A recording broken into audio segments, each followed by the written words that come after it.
and lose from confrontation. We should be partners, not rivals. It's the global economy's most important relationship on full display in Beijing. And following the pleasantries of Xi Jinping warmly welcoming President Donald Trump at the Great Hall of the People, the bilateral meeting got underway with President Xi posing a question. Could the United States and China avoid Thucydides' trap?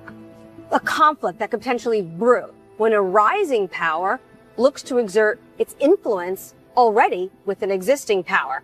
President Trump, though, took a more optimistic tone. He said the relationship is better than ever and really leaned on the heavy personal touch he and President Xi Jinping has. We're going to have a fantastic future together. Remember, President Donald Trump was the last U.S. president to visit China when he was then president in his first term in 2017. Though things did get a bit tense. According to Chinese readouts, we do know that Xi Jinping brought up Taiwan and talked about how it could pose a danger to the U.S.-China relationship if not handled appropriately.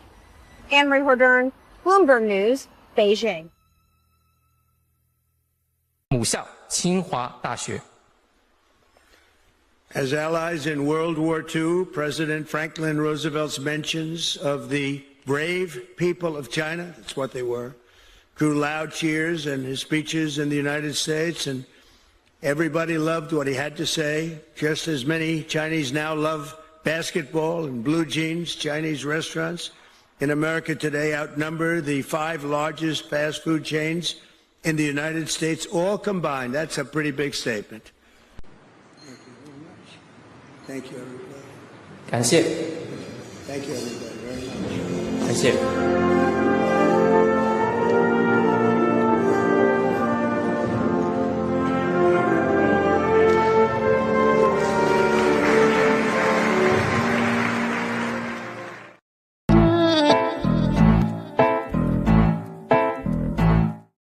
Yeah, baby, it's episode 82 of The Winers on May 14th, 2026. Morgan Blythe swigging wine tonight. Look how animated she is when she calls. Yeah. I love it. Awesome. It's going to be a great show tonight. It's going to be one for the records, that's for sure. Jeff Norman, Morgan Blythe, and Ryan Milton, just back from China. The space cowboy himself. Ni hao. And, were you parading all over, not only in your cowboy hat, but were you like Trump saying, hey, we like Chinese food in America? Or were you a little bit more sophisticated than our president? I was like, do I have to use chopsticks? No, I was not that person. Well, I still say chopsticks suck. I don't care if anybody takes it as disrespect to the culture. We're all entitled. Oh, yeah. I use them everywhere. Well, do they suck or not? Come on. No, they don't. I mean, the thing is, they make the food. First of all, you're just like sitting there wolfing down your food. They're there to have a discussion, to talk about, who knows what goes on in the particular moment. And there is an art to the food. I mean, it's. So are you saying that the chopstick slows you down so you have more conversation? More conversation and more time to drink baijiu. Baijiu, well, yeah, that's your 52% alcohol. Yeah, it's pretty stout. And you don't drink a lot of it at a time, you just drink a lot of it over time. Is that what you're drinking tonight? No. Actually, tonight I am drinking a Pinot Noir. Look, I even put how it was on sale, Jeff, $27. But it's just a California Pinot Noir from Sonoma, and it's tasty. It's perfect. What's the 100% refer to? That it's not a blend; it's just Pinot Noir. Is that what? 100% exactly, 100% Pinot Noir. All right, that's redundant. If you don't have anything else, we know that that's all it is, but okay. Yeah. I'm drinking a blend that includes Pinot Noir, but also Malbec and Petit Syrah. This is night 2 for me. I cracked it open last night for Ask the Inspector. Oh, wow. And I thought it was great. It's one of my favorites. You got it would also like Did you get it because of the name? Well, I don't remember when I bought it, but yeah, I mean, I confess that sometimes I make my purchase. I think we all make our I purchase do. somewhat based on the label, right? I mean, Yeah, I like a good label. yeah. I'm not very knowledgeable on wine, so if the label Yeah. catches my attention, I'll buy it. Yeah. All right. But honestly, I don't remember what my thought was when I bought it. But you know what I thought? It was I can't remember the name of it. You recommended like an everyday wine that you like for around $10 a long time ago. Yeah. For some reason, it reminded me of that. Well, that's good. That's good. All right. Well, anyway. I can't remember. I have to go in the other room and pull a bottle out of the case. It's not that important. Not that important. Let me have my first sip of night 2. Mm-hmm. Better night 2. Is it cool? 65 degrees. I chilled it and then brought it out of the refrigerator. It's exquisite. It's perfect temperature. I love it. Night 2 is just as good as night 1. All right. So let's talk about wait. Morgan. What are you drinking? Oh, I'm sorry. I apologize. You're so used to her not drinking. Yeah, I know. Just gonna 24. Sure. Cabernet. Bourbon, barrel aged. It's actually really good. No, you're not a big fan? No, I don't like wines that are aged in bourbon like that. I'll have the bourbon by itself. That's fair. That's very fair. All right. We want to hear more about your trip. Yeah. Well, in your absence, Ryan, Morgan and I showed some videos and photos of what was going on with your trip, including how you were parading around in that cowboy hat and how the kids were swarming you. That was a very sweet few moments there. I wouldn't mind seeing that again. Is that one of the things? I can grab the video. Yeah, I have. I can grab that real quick here. So was it that they loved the cowboy hat, or was it that they loved you, the American, and the cowboy hat just happened to help draw attention to you? Yeah, no. What it was is the children all spend a lot of time learning English. And they don't have an opportunity to speak to too many people. And so that's what it kind of boils down to. They just don't have that opportunity. And so when they saw me, obviously, I'm the tall guy with the hat. So they knew that I was an American, which, I mean, that was the idea. I wanted to stand out. I wanted to have the opportunity to have people come up and talk, because I wanted to talk to everybody as much as I could. I mean, I was there to learn. Scott Ritter, our friend, always talks about people's diplomacy. The Chinese agree that is the foundation for international diplomacy. And when you have spent your entire life hearing that they are the enemy and they're the bad guys, they're the baddies, and you go there and you see that like nobody hates you. They all know when you're an American. It's very obvious. The only other Caucasian looking people that I ran into pretty much were Russian because they have a free visa arrangement. So yeah, actually, I don't think that many Americans think the Chinese people are the baddies. No, they never do. Yeah. There's a strong feeling here among some segments that the Communist Party are our enemies. Enemy. Right. Yeah. And I mean, I'll tell you, even I was trying to find examples of people being oppressed, and of course, they have the surveillance state. Everybody here, up until this trip, actually, I think myself included, were terrified of the surveillance state. But then it turns out you leave your expensive computer sitting on a park bench or at a restaurant, and it'll either be there the next day, exactly the same spot, or somebody will find you and they'll tell you, look, you left this back there. So all petty crime has pretty much disappeared. One story we were told by a Chinese official was that somebody stole a purse. By the time he got home, the police were waiting for him there. Oh, wow. So, there's that kind of thing. It's just... as long as they're careful about making sure they nab the right person. Well, the point is they do have a lot of surveillance. My whole thing on that is, well, what is it that you think you're doing that's so important that is going to be, called out as a threat? Yeah. So now you're pro surveillance? Yeah, no. It sounds like it. What's going on? Well, the point is, it's also the principle of it too, right? Yeah. Maybe in public it's different, right? In public, things happen in public, right? So the surveillance, what you put in your house, if you have surveillance, quote unquote, through your Alexa, that's different. That is something you have direct control. Ryan's been brainwashed by the Communist Party. Totally.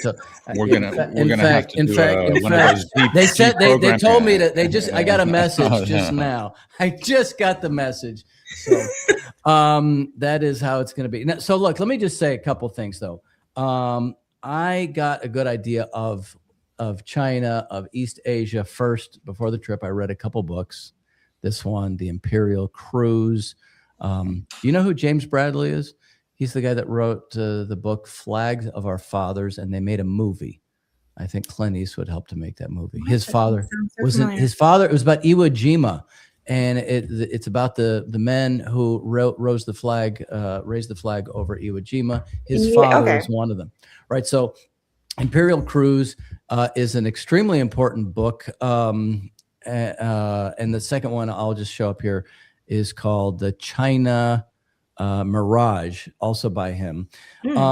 Basically, it takes like the last 100 years of history. Well, no, 1905, actually, starting from there to the present.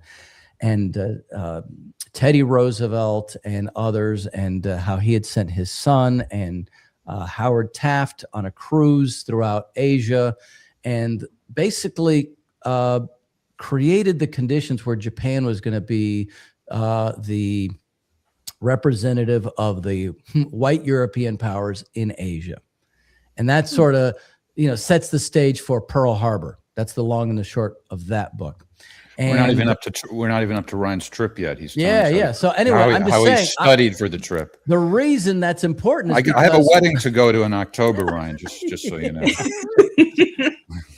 Well, it's important because when you get there and you meet, so we had 4 meetings. We were first in Shanghai. Let me show some pictures actually while I'm talking, because this has no sound. So this is very cool.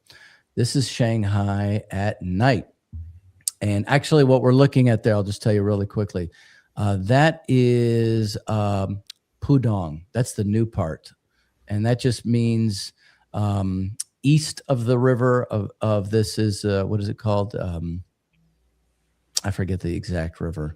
But then, it's the Huangpo River. And then right there, Huangpo River. And then right there, that's Puxi. So that's the old part, which the British, the French, the Americans, all of the imperial representatives. There's the Bund where people walk at night. This is where all of the Western empires basically got their concessions against China.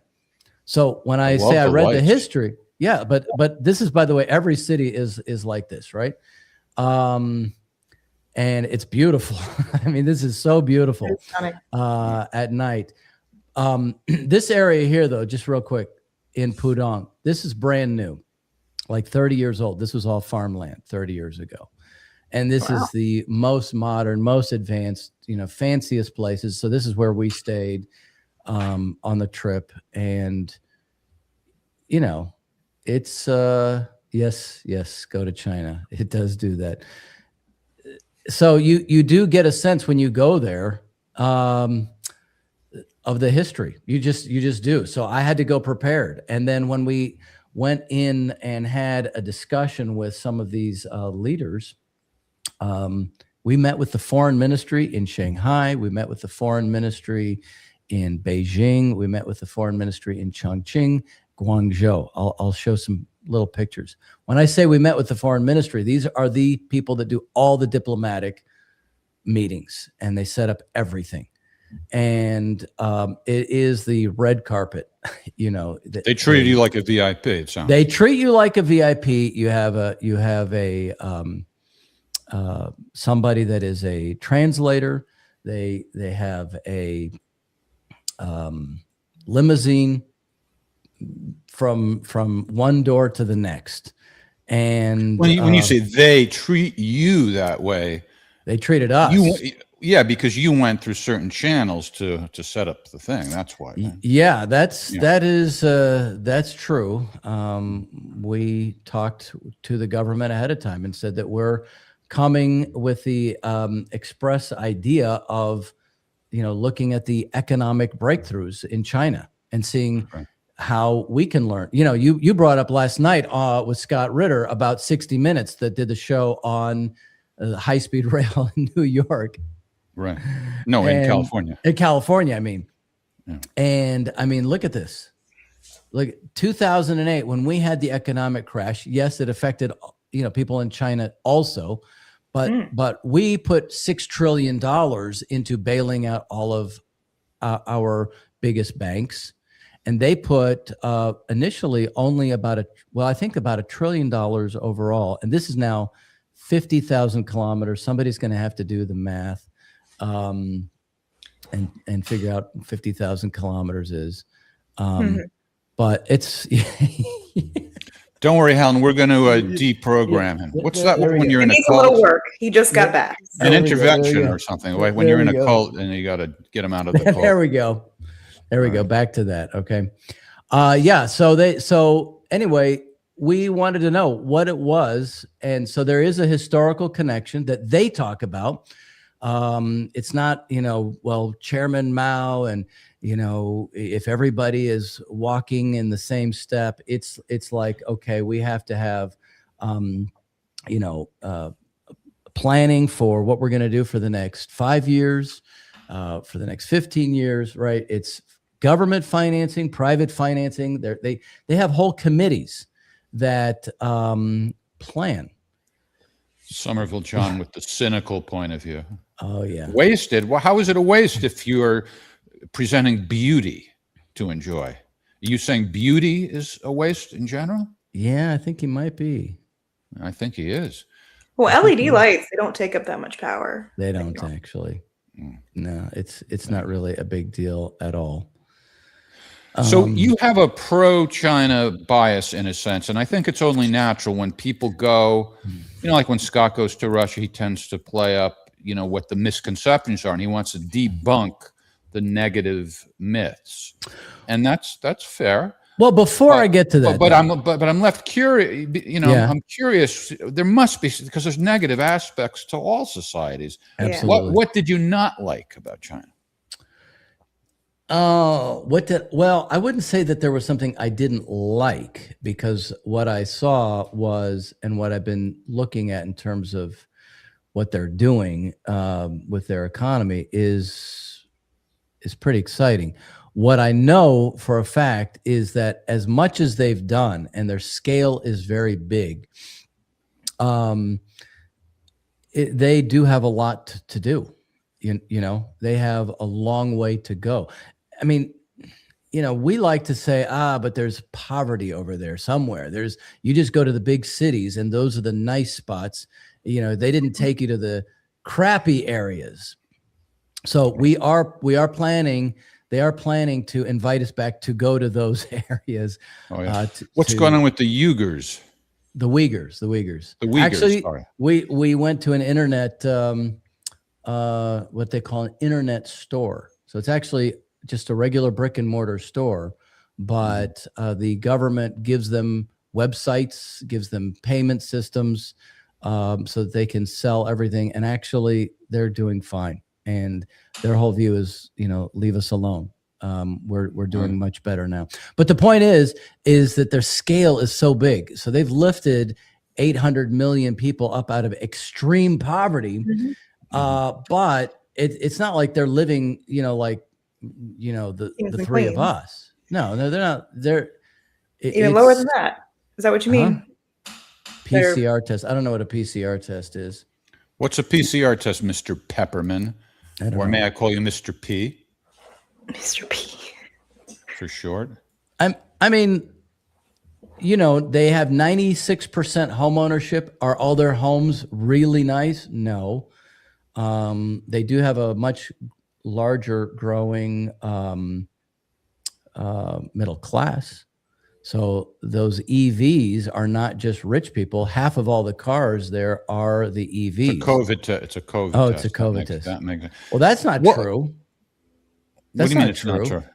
If it's What's a not true? COVID test, you don't have to take those everywhere.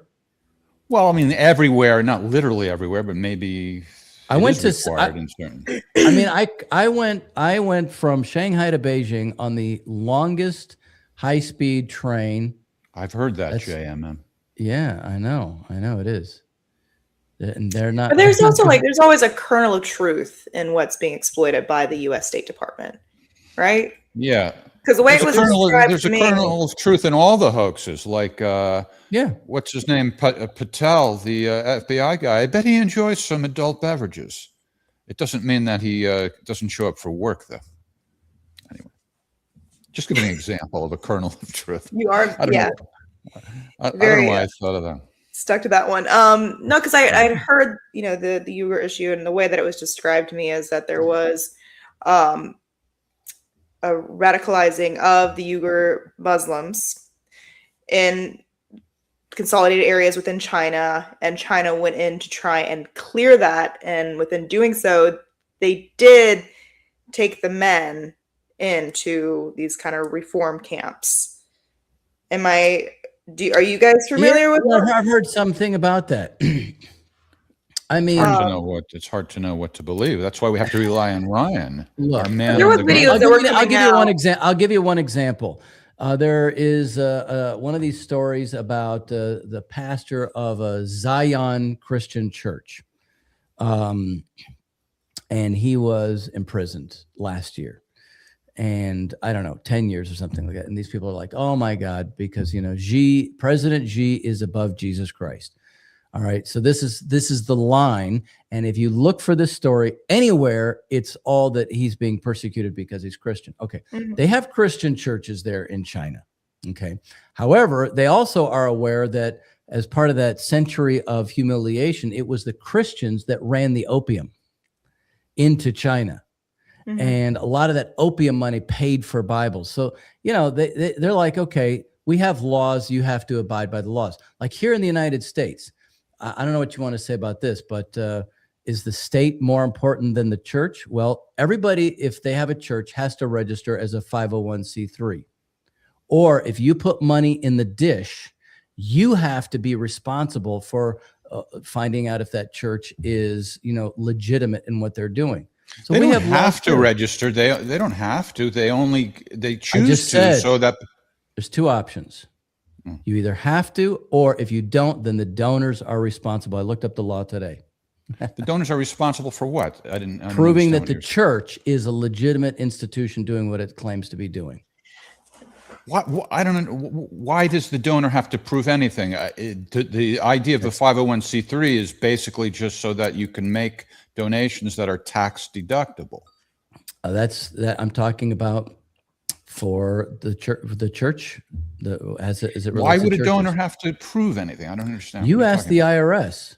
But you bring up a great point about the opium crisis that happened in China. I think that is a lot of what I tend to think about, like during the Uyghur Muslims, this genocide that's being pushed by the State Department, is what I think often is the Chinese government or even the Russian government, how they say we kind of perceive them, they cramp down on free speech. They don't let this app, any American apps. It's because of the color revolutions that the CIA conducts in these different countries. And they know that. And I think that there's this almost sense of paranoia that sometimes they take maybe extreme actions. Yeah. Ryan gets formed by the kids. They love you. Yeah, I know. No, everywhere. It's in their ear. Is that a translating thing? No, it's not a translating thing. They all speak English. That is they're on a tour. This is in the Forbidden City in Beijing. So they're on a tour for school. I was wrong. Yeah. Yeah. Did any of these people apologize to you for the coronavirus? No. Oh my gosh. No, they did not. I'm In not fact- saying it was done intentionally, but it did come from China. So I think an apology. They actually think otherwise. They do. Well, Hmm. did that come up in conversation at all, Ryan? Anything about? We didn't get to that. We got one of the things that was important was trash. What do you do for trash when you've got 1+ billion people? How do you deal with the trash? And Easy. You bring it to the dump.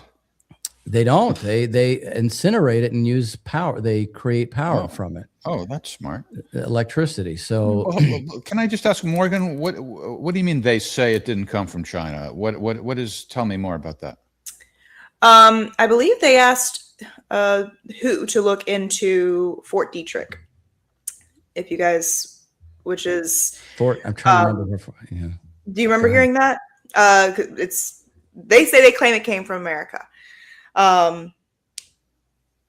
And there might be some. They say, you mean the Chinese government. They told who to go ahead and look into. They said, because all this was being slung around that it was done to them, the Wuhan lab. They said, no, you actually need to look into Fort Detrick.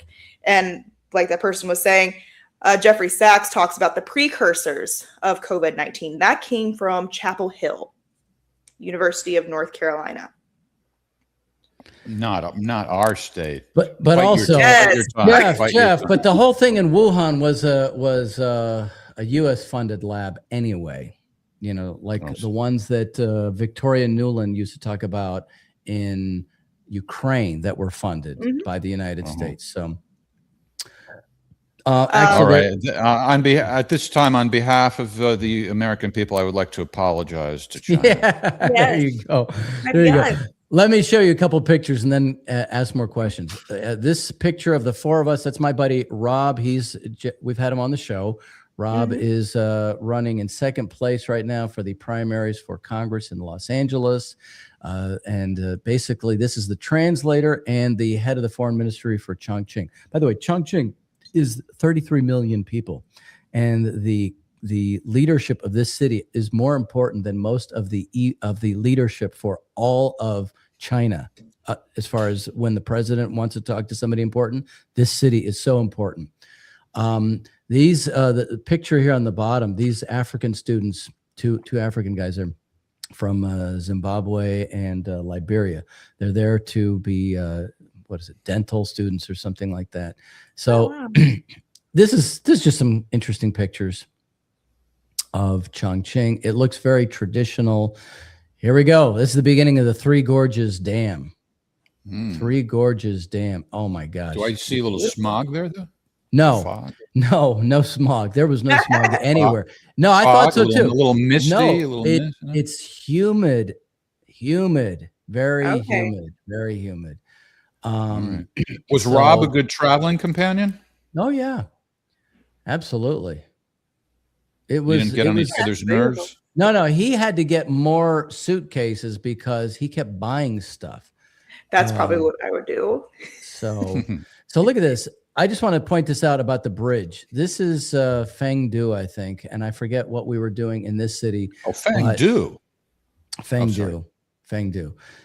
This province of Chongqing has 300 million people in it. So it's got the entire population of the United States, because China is geographically about the size of the United States. 300 million people in this one province, and they have 20,000 bridges. 20,000 bridges. So anyway, these are scenes along the Yangtze River. Helen is getting cranky that we're ignoring her question. Any hair challenges? Because of the humidity or whatever? I don't know. I didn't have problems with Yeah, hair. you didn't have to worry about that, do you? That's not a problem. Here's this. She's a troublemaker. They're so into technology, though. This little guy on the left, his watch was a translator watch. So he literally followed me around for 3 days with his watch, like trying to talk to me about Texas and guns. It was hilarious. and video. Ryan's games. making friends. Now, were the younger people more interested in you and American culture than the older people, or did you get a similar reaction from people of all ages? Yeah. I was totally surprised. Across the board, people are very kind and very friendly. And because I'm told the younger people tend to know English more than the older people. that's true, but the older people, they still try. And the older people know. They're like, they get their phone and they talk into their phone and then they hand you the phone. Oh, wow. So they're then totally do you just take into it. off with their phones since they can get them so cheap? Well, you can do simultaneous voice translation on the phones. So they talk into the phone, I talk into the phone, and it translates for both of us. Did many of these people that you were interacting with, have they visited the U.S. or did they express a desire to visit? No, very few people have, and yes, they all did. Now, I want to say something because Somerville John, he has a good point right here. How much is high-speed internet? It's like a couple dollars, and A couple dollars. How often? A month. And the thing is, right here and other parts along this river, which is completely desolate, the internet was super fast. I'm talking like I could FaceTime back to people here in the United States. I didn't FaceTime you, Jeff, because you have an Android phone. But I FaceTimed with other people. And so the internet quality is pretty incredible. And yes, we did go to a ghost city, which is, I don't know if that was also Fengdu or Fengji. I don't remember some of the city names off the top of my head. So describe what a ghost city is. A ghost city. So a lot of cities are underwater now because of the Three Gorges Dam. That's not why they're ghost cities. Or the ghost cities are because of the temples and the ghosts or the spirits. For example, if you want to be able to drink a lot, then there's a particular ghost that you, I guess, pray to or rub his belly or something like that. It's a statue near a Buddhist or other Taoist temple. That's what I consider. Okay. Yeah. For some reason, I was under the impression that ghost city meant like, because I thought that China was building these cities that weren't inhabited yet. That is a different kind of a ghost city. Yeah. Okay. Yeah. So what is this kind of ghost city? So people are there, but it's just the fact that there's ghosts with them. It's an ancient city. They're ancient cities. Okay. And their temples are up on a hill, which is the rest of the city is basically underwater. This is Chongqing, by the way.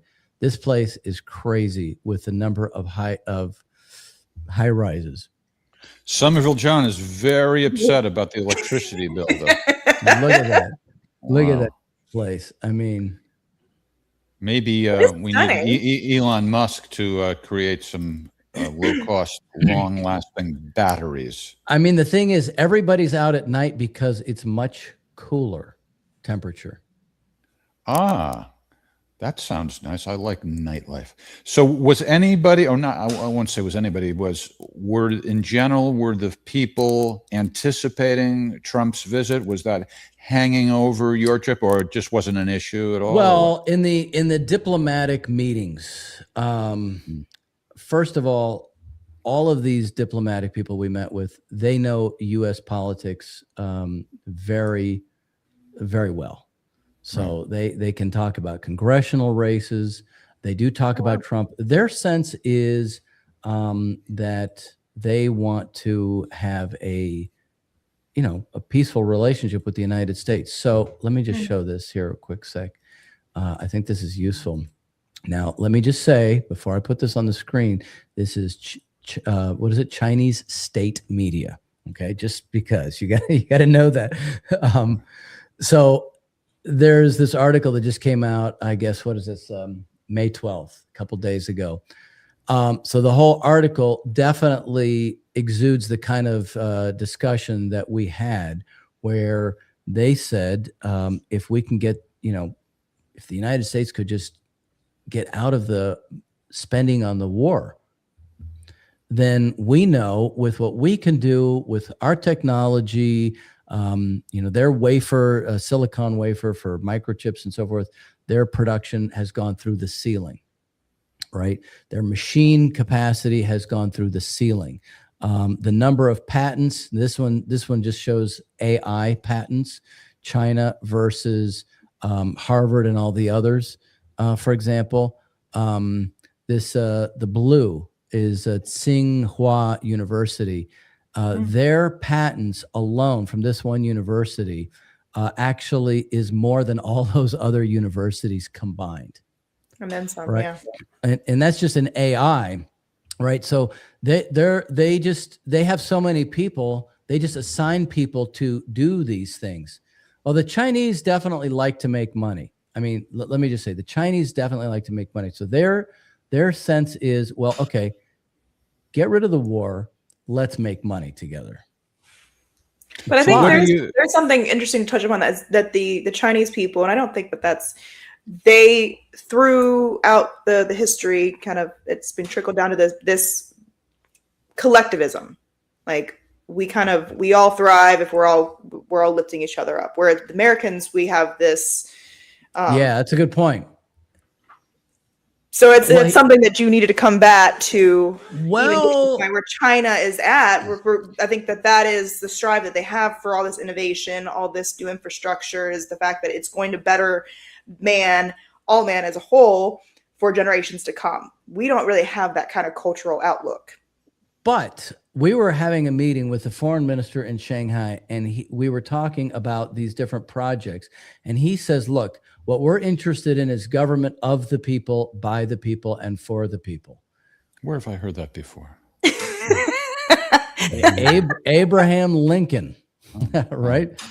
And in what was it, 1911, Sun Yat-sen, who was the founder of the Republic of China, had gone to school, been educated in Hawaii by the Friends of Lincoln. They have huge portraits to him on Tiananmen Square, and they have huge monuments to him all over. So when you take those things, there's a connection. Actually, that's one show and tell thing, because you talked about show and tell, Morgan.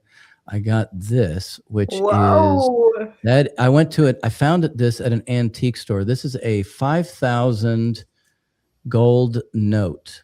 5,000 gold note from 5,000. You gotta do it like the influencers where you have your hand on the back of it. Oh, yeah. Is that what I do? Yeah. Like that? Okay. And I'll do this. 5,000 gold. What is it called? Customs gold units. So anyway, Sun Yat-sen is basically is like wasn't an agent of America, but was very close to Americans, and so he's revered right next to Mao. So they have like, they're like, we're going to take the best of both. That's the point I wanted to make. Okay. And so they're like, we're not hardcore communist in that sense that people think over here. They're like, well, we can work with anybody on this stuff, but we want to maximize the benefits to the most number of people. Yeah, it might have been a video that you sent to me. Maybe from Alex Reporter 5, but the streets of a city that he was in, or we were in, I can't remember, but there was American stores everywhere. American chain stores. Gucci, no, there's KFC, which I did not go to, everywhere. Starbucks is everywhere. Yeah, all that. Why would KFC be everywhere? I mean, chicken is a big part of Chinese food anyway, isn't it? What do they need KFC for? It's like the American, like Chinese food is kind of the hot spot here. Like it's the yeah, but it's actually better. It's actually better. Like, whereas KFC it's really is not good over there. No, KFC is pretty good over there. I didn't eat it, but I could look at it. It looked different. It looked better. It looked different. Oh, okay. Yeah. So I want to hear about your take on Trump's visit to China. I'm really hungering for an unbiased assessment of it because, for example, like when he landed on the plane, the anti-Trumpers are all saying, "Oh, he got shunned because the president of China didn't meet him." Ha ha ha ha ha. And then the pro-Trumpers are saying, "Look, they're treating him like a king because they had all these kids doing the pageantry and the dancing and the music." And everybody is so fucking biased, it's making me sick. Give us an unbiased take on Trump's visit. What do you think of how it's going and what it can be? I do think that they rolled out the red carpet for him too. And it's not. I don't think President Xi actually meets with anybody at the airplane. That's what I was wondering. And I No, remember they don't. when Obama went for the G20, they made a big deal out of how she didn't meet him then either. Not only that, he had to exit from the back of the plane. And I'm like, I don't know what to make of all this stuff. It doesn't mean anything, right? It's a nothing burger. I think it's a nothing burger on the one hand. On the other hand, Trump does have the big ego. So the pomp and circumstance was there. I mean, they had all those soldiers. Everybody was marching there. But see, I think it's interesting because I do think there is some desperation on Trump's side. Okay. So if you look at all the people that he brought, contrary to what people think, I think that he's bringing all these people because you go to China and the doors kind of do open. They can make things happen. So initially, the NVIDIA CEO, Jensen Huang, was not on the list to go. Remember, NVIDIA was big in China. But now he's grabbing the side of the plane like they were grabbing it in Afghanistan when we were playing it. Right? Something like that. So there is some idea that we actually need China. I think that is true. And I think Musk, Helen says that Musk and China has to mean business. Actually, I can personally say that I know that the Chinese make, they're going to make the cyber taxi because I was at the factory that makes the robots that makes the cyber taxi here in Austin. But these American businessmen and women, if there are any women there, I don't know. They want access to the Chinese market. Is there something that's good for the U.S. that's going to come out of Musk and the gang? You know what? Let me say this. Here's what the Chinese say.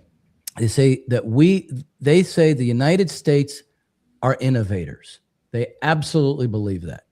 They say that the United States has made key breakthroughs everywhere. Yeah, look at this combination of wine, for example. 3 different types.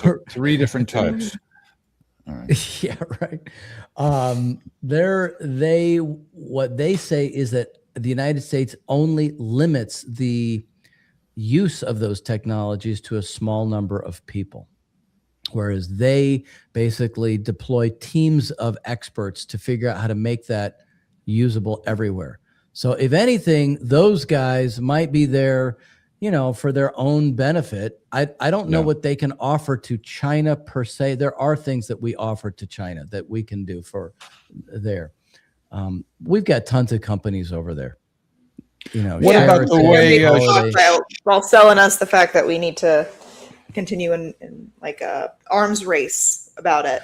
Well, this thing that you posted that you had in the intro, Jeff, about the Thucydides trap. Yeah. I mean, look, that's a big deal. The Thucydides trap. There it is. Look at that. Exactly. Yeah. So what do you make of that? Was that an act of disrespect? Or, because one can interpret that, and it's not really clear how to interpret that. No. Is he saying, well, hey, this is the risk that we face, so let's be friends? Or is he emphasizing, hey, we're on the rise now and you're on the way down, and trying to humiliate Trump in a subtle way? Which way do you interpret? don't think that it was to humiliate, but I do think it was a fair warning, because where China is today is they're undoing that 100 years of humiliation that they underwent, which we did participate in. At the same time, they do have great respect for the United States. What we did, World War II, or the Sino-Japanese War, as they also call it, from 37 to 45, where we helped kick the Japanese out for all of the massacres. They have huge respect for that in China. They have big museums to what the United States did. And I really have to point that out to people, that the respect it's actually one way. That's the problem in one sense. So the Thucydides trap, I think, is just it's an admission of reality. It's not really a threat. But at the same time, the Chinese absolutely have a sense of identity. They're not subservient, not at all. And that is, I would say, it's different than what we used to think about them from the past. Yeah, it may be like reading too much into it, every little thing. I don't know. It's really, that's what I'm trying to figure out. Now, what about for the comment about Taiwan and, that she is emphasizing how that's important. Rubio acts like, oh, that's just standard kind of stuff, and we're not changing our stance at all on Taiwan. Well, my understanding was that Trump was going also to reaffirm Taiwan is China. I don't think he's... Oh, well, let's look at this is what Rubio said. And as Congress decides what to do with those topics, we will respond accordingly. But nothing has changed in the way the U.S. views the relationship with Taiwan. It will defend Taiwan, as has been.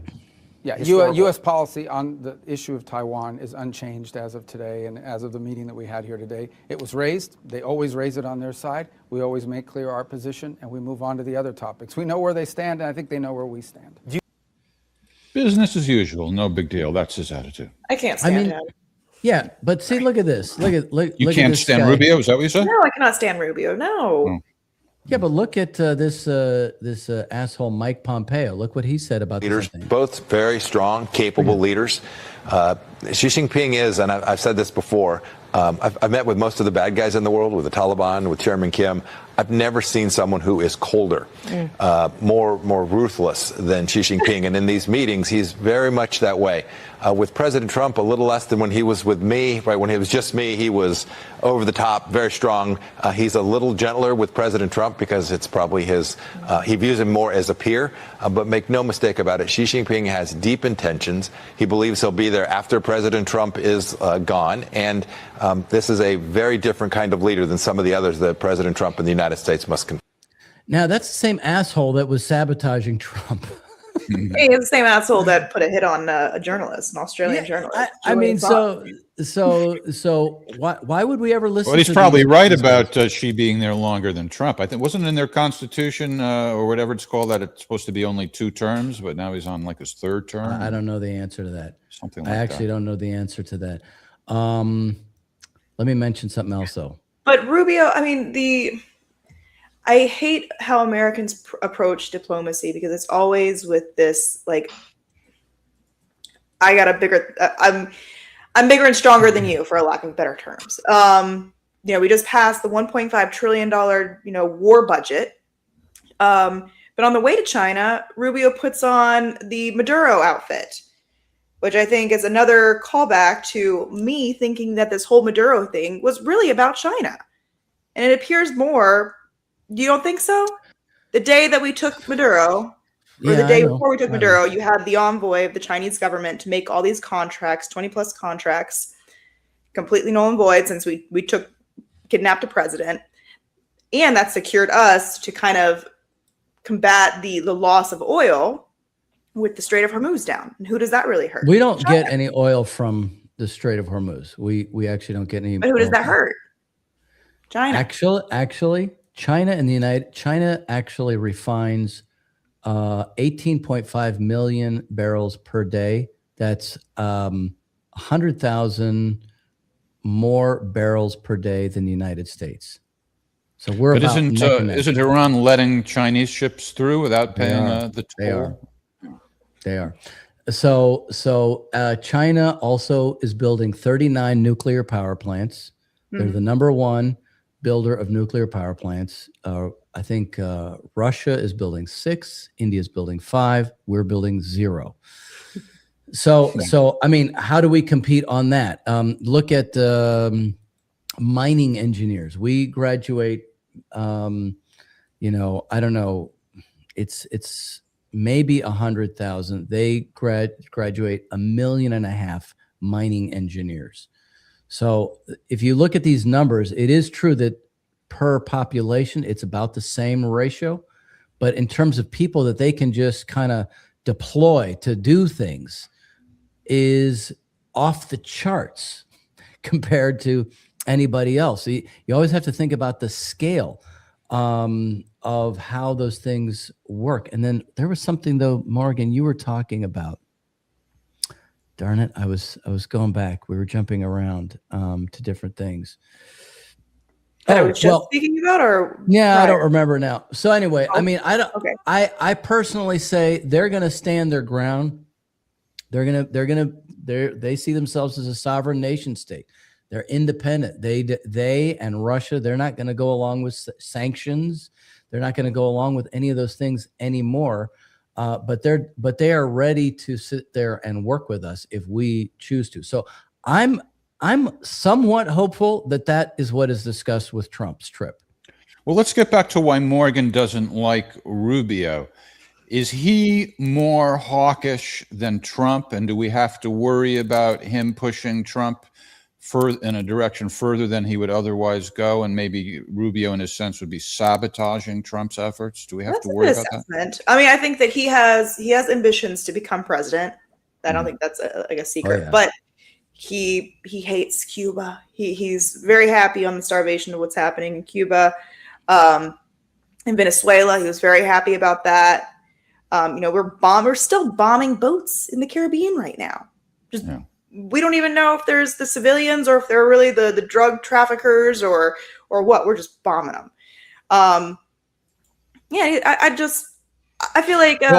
But my question is Rubio is another apparatus to this Zionist Anglo-American just fixture that has ruled the deep state, or whatever you want to call it. He is part of the deep state. His ideology doesn't sway from their mission. His family, Rubio's family, also has they're tied into Cuba from way back, so they're like a competing family in Cuba. But my question is he a bad influence on Trump, or are they already two peas in a pod? I would say it's a bad influence. I don't know. I feel like Trump is very personal. I don't think he really listens to Rubio as much as he listens to a Hegseth or a Miriam Adelson or a Laura Loomer. Mark Levin. He listens to people like Laura Loomer and Mark Hegseth Levin. is there, right? Hegseth went on this trip. I don't know what the Secretary of Defense has to do with on a trip like this. I don't know. I think Elon Musk belongs there more than Hegseth. It's a bad look. Yeah, that's exactly my point. But let me say one more good thing about communism here. Beijing. But on the other hand, this is we were talking about this. We showed this photo when you showed were there. One? Yeah, and we were saying I think I said that this is like you're really in your element because you love the whole city planning and the emphasis on infrastructure and stuff. So was this like a deep? Did you go deep with these people, or was it just like, hey, nice to meet you? No. They took us to the new Peking University to meet with all of these people. These are the people that. I'm talking about the city planning office, right? You met. That's who these people are. Yeah, okay. That's who all these people are. So we're having very deep, in-depth discussions with them? They took us from 2016 to 2035, all of the plans for the city of Beijing and where they are right now in the process. Wow. You must have been like a pig in mud. This is your element, right?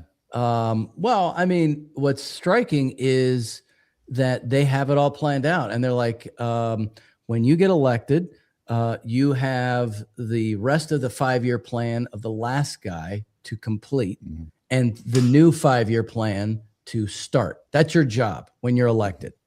And your success is what did you accomplish? So they're all ahead of schedule. They're like a decade ahead of schedule in all of the planning. So 15 years ago, Beijing was covered in smog. Now it's like you can go outside and breathe fresh air. They're building new parts of the city. So this is where the ghost city comes in. We went through a section that was a quote unquote ghost city, and they're trying to figure out how they can actually keep people there because they have to jump on a train to come into Beijing in some cases to work. So their sense is, well, we're going to fill these cities up somehow. But what we have to do is figure out what other things can we put in those areas that keep people working there. So a lot of these so-called ghost cities are being filled out because they're bringing the industries into those areas. Now, somebody asked earlier, what was my favorite food? In Beijing is the Beijing barbecue. And I don't know if you saw that picture, if you showed it to people, but in the middle of the table, they've got like this little double-decker thing where they put little skewers of meat and they rotate. And it's about 500 degrees. So it is hot. And you put on your forehead a little sticky ice thing that keeps your forehead cool. And the guy comes in and he's turning these things and he's making it happen while you're drinking beer or whatever it is that you're drinking.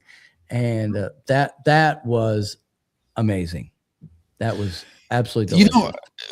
As soon as you said the sticky ice thing, I was thinking that seems like, well, I don't know how long it lasts, though. That's the only thing, because ice doesn't melt. It lasted 2 hours. We were there for 2 hours. How does ice last for? How does it's ice not last ice. For it's not ice. It's Like one of actually the ice packs that you click and then it freezes. Is that what? yeah, something like that, right? Oh. It's a chemical pack that cools. So what I was thinking, if that would be a good thing just to be when you're walking around on a hot day, or no?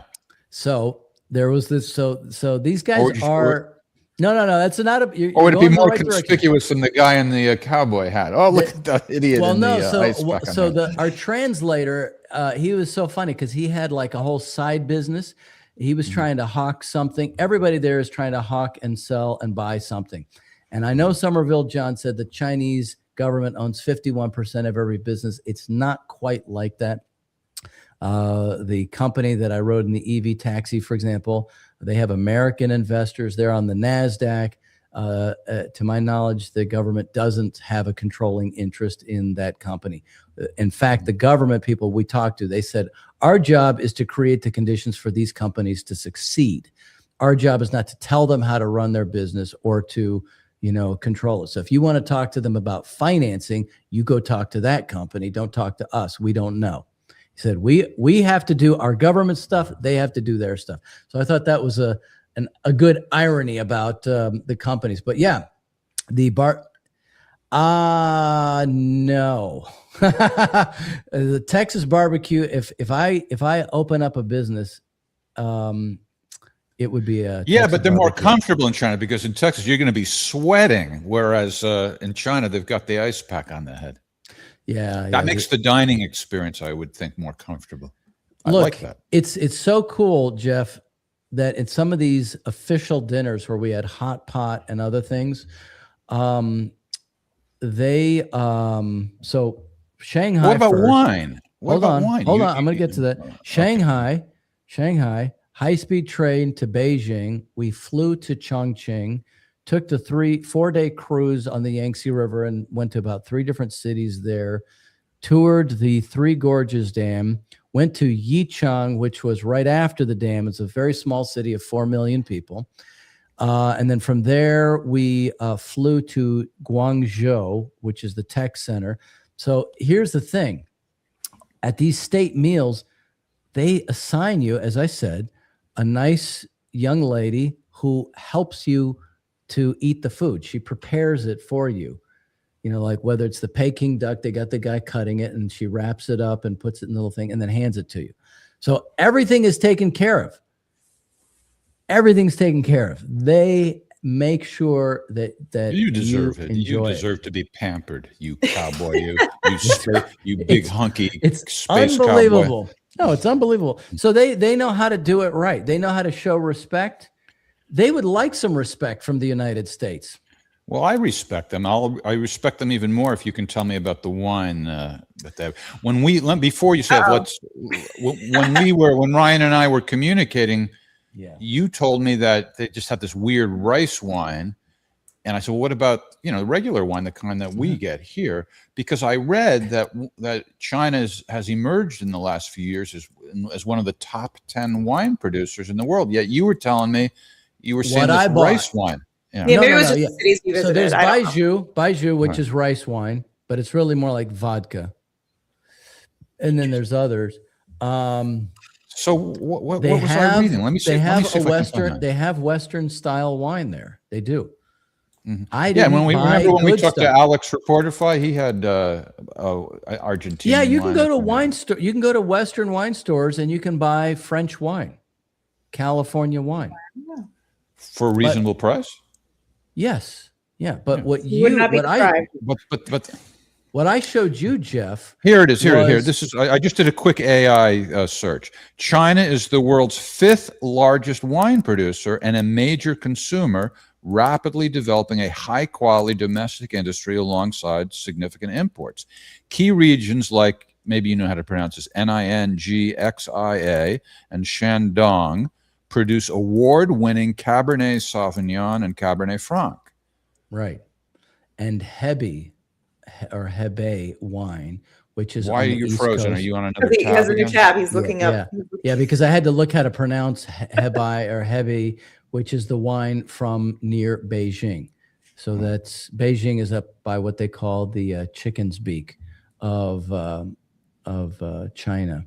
So they do grow it, but I can't say they do make it, but I didn't taste much of it. I was Yeah, it tasting sounded Chinese. like it wasn't that accessible, which made me wonder, well, why am I seeing it's like so prevalent when I'm It's reading not that. It's that I looked for it, right? Okay. That's it. I don't mean to be argumentative. I was just a little puzzled. That's all. All right. I'll calm down. All right. So let's sum up Trump's trip. I guess to summarize your thoughts, Trump is going in a weakened position, but you don't think that the Chinese people or the president want to rub it in his face per se. But what is the objective, or what do you think could come out of this trip? Well, I think what could come out, I would hope would come out would be first a changed relationship and some form of partnership. I mean, frankly, we could use some Chinese companies coming here to help us rebuild our infrastructure. Right. And they do infrastructure very well. That's probably number one. because they're not as corrupt. Our politicians here are corrupt, and the people who get the contracts and the politicians get kickbacks. I'm guessing that over there, it's really more about what's best for the society. Do you know what they do with corrupt businessmen and politicians? They set them on fire and throw them into the river. They execute them. Yeah. So at least that's what I've been told. I don't know if that's well, true. as I said I know that before, they do actually lock them up. Like it is a thing that they actually arrest. It is, yes, corruption is extremely bad. And that's why I was saying earlier, even petty crime is taken very seriously. It goes on your permanent record. That's why you're pro surveillance now. Yeah. Well, as I said earlier, this tough on crime thing is a good stance as long as they're nabbing the right people. Ryan, I think that goes to the culture as well. I think it's more of a cultural thing than it is because people worried about Big Brother. Look, I have been stopped here in the United States by Big Brother. Just for my association with Jeff and Scott Ritter. That's they my ask fault. about Jeff. All right, but 99% of Americans out in public, it doesn't matter. I will say this, there are conveniences, like when you go to the airport and you stand in front of the board and it looks at your face and pulls up all of your flight information. There's no opt-out in China. Oh, well, I don't like that. Yeah. Yes, Morgan is partaking tonight. Yeah, I don't know. I never knew that about you, Morgan. I would not have assumed otherwise either, but this is the first time I'm hearing how much you value privacy.